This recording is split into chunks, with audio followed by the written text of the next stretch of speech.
አሜሪካ ከዓለም የጤና ድርጅት በይፋ ለቀቀችም። ድርጅቱ በበኩሉ አገሪቱ ከአባልነት ከመውጣቷ በፊት የአባልነት ክፍያ እንድትፈጽም አሳስቧል። ፕሬዚዳንት ዶናልድ ትራምፕ አሜሪካን ከዓለም አቀፍ የጤና ድርጅት WHO አባልነት ለማስወጣት ማቀዳቸውን ካስታወቁ ከአንድ ዓመት በኋላ አገሪቱ ትላንትና ሐሙስ ዕለት ከድርጅቱ በይፋ ለቃ መውጣቷን ገልጻለች። ትራምፕ ለዚህ እርምጃ እንደ ምክንያት ያቀረቡት ድርጅቱ የኮሮና ቫይረስ ወረርሽኝ ጉዳይን በአግባቡ አልያዘም፣ አስፈላጊ የሆኑ ለውጦችን ተግባራዊ ያላደረገም፣ እንዲሁም ከአንዳንድ አባል አገራት ተገቢ ያልሆነ የፖለቲካ ተጽዕኖ ያደርግበታል የሚሉ ነጥቦችን ጠቅሶ ነው።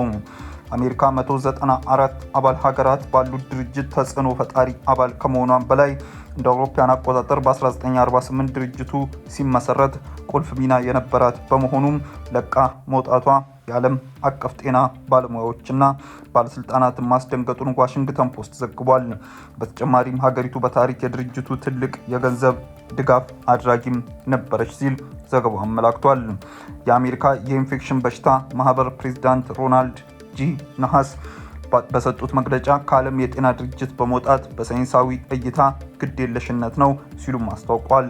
ይህ እርምጃ ተላላፊ በሽታዎች ያሏቸውን ተፈጥሯዊ ባህሪ ከግምት ውስጥ ያስገባ ነው ያሉት ነሐስ ዓለም አቀፍ ትብብር የቅንጦት ጉዳይ ሳይሆን ባዮሎጂያዊ አስፈላጊነት ነው ብለዋል።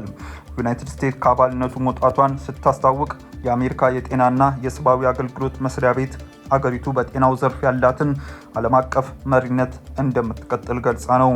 ይሁን እንጂ ይህ የሚሆነው ከሌሎች ሀገራት በቀጥታ ከግል ዘርፍ ከመንግስታዊ ካልሆኑ ድርጅቶችና ከሃይማኖታዊ ተቋማት ጋር ባደረጉት ነባርና አዳዲስ ግንኙነቶች ነው አማካኝነት መሆኑንም ገልጿል። አንድ ከፍተኛ የጤናና የሰብአዊ አገልግሎት መስሪያ ቤት ባለስልጣን ለጋዜጠኞች በሰጡት መግለጫ እንደተናገሩት ወደፊት አሜሪካ የምታደርጋቸው የዓለም የጤና ጥረቶች እንደ የበሽታ መቆጣጠርና መከላከያ ማዕከል፣ ብሔራዊ የጤና ተቋማት እንዲሁም የምግብና የመድኃኒት አስተዳደር ባሉ የፌዴራል ጤና ተቋማት ላይ የተመሰረቱ ይሆናሉ። እነዚህ ተቋማት በአሁኑ ወቅት በ63 አገራት ውስጥ መገኘታቸውን ጠቅሰው በመቶዎች ከሚቆጠሩ አገራት ጋርም የሁለትዮሽ ስምምነት እንዳላቸው ጠቁመዋል። እንደ ዓለም የጤና ድርጅት ገለጻም ዩናይትድ ስቴትስ ከአባልነት ከመውጣቷ በፊት ያለባትን የገንዘብ ክፍያዎች ግዴታዎች መወጣት ይኖርባታል። የድርጅቱ ስራ አስፈጻሚ ቦርድም በየካቲት ወር በሚያደርገው ስብሰባ ይህንን ጉዳይ ለማመልከት ቀጠሮ ይዟል። የህዝብ ጤና ባለሙያዎች የዩናይትድ ስቴትስ ከድርጅቱ መውጣት እንዴት ዓለም አቀፍ የህዝብ ጤና መሪነቷን ልትቀጥል እንደምትችል ጥያቄም እያነሱ ይገኛሉ። የጤና ጥበቃ ሚኒስቴር ሮበርት ኦፍ ኬኔዲ ጁኒየር ቀደም ሲል እንደተናገሩት ዩናይትድ ስቴትስ ክትባቶችን በመግዛት ዝቅተኛ መካከለኛ ገቢ ካላቸው አገራት የሚከፈለውን ጋቪ ለተሰኘው ገለልተኛ የህዝብና የግል የገንዘብ ሰጪ ቡድን በምታደርገው መዋጫም ታቆማለች።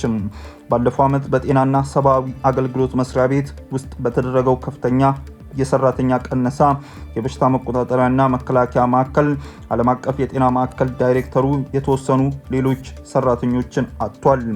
የጆርጅ ታውን ዩኒቨርሲቲ የህግ ፕሮፌሰርና የዓለም አቀፍ የድርጅት ብሔራዊና ዓለም አቀፍ የጤና ህግ ትብብር ማዕከል ዳይሬክተር ላውረንስ ሲናገሩም የትራምፕ አስተዳደር በዓለም አቀፍ ጤና ላይ መምራት እችላለሁ ብሎ ማሰቡ አሰቂ ነው ብለዋል። አክለውም የበሽታ መቆጣጠሪያና መከላከያ ማዕከል ዓለም አቀፍ የጤና አቅምን አዳክሟል፣ እንዲሁም በመላው ዓለም የሚደረገውን ዓለም አቀፍ የጤና ፈንድ በከፍተኛ ሁኔታ ቀንሷል ብለዋል። አሜሪካ ከዓለም ጤና ድርጅት አባልነቷ በይፋ መውጣቷ የአሜሪካ ባለስልጣናት በታሪክ ከፍተኛ ሚና የሚጫወቱበት አንዳንድ ወሳኝ ስብሰባዎች ላይ ምንም አይነት ተጽዕኖ እንደሚያሳድር እስካሁን ግልጽ አይደለም። ለአብነት በሚቀጥለው ወር የዓለም ጤና ድርጅት በየዓመቱ የሚቀያይረውን የኢንፍሉዌንዛ ክትባት የትኞቹም የቫይረስ አይነቶችን ማካተት እንዳለበት ለመወሰን የዓለም አቀፍ ኢንፍሉዌንዛ ባለሙያዎች ስብሰባ ለመጥራት ቀጠሮ ይይዝ ነበር። ይህ ሂደት ክትባቶችን ከወራት በፊት ታቅደው እንዲመረቱ የሚያደርግ ወሳኝ ተግባርም ነው። ውድ ተመልካቾቻችን በዕለታዊው የዛሬ ውሎ ፕሮግራማችን ይዘንላችሁ የቀረብናቸው ዋና ዋና መረጃዎች እነዚህ ነበሩ። ከፕሮግራም ጋር አብሬያችሁ ቆይታ ያደረኩት እኔ አብዲስ አደፋር ነበርኩ። ከሌሎች የኬሎ ሚዲያ ፕሮግራሞች ጋር መልካም ቆይታም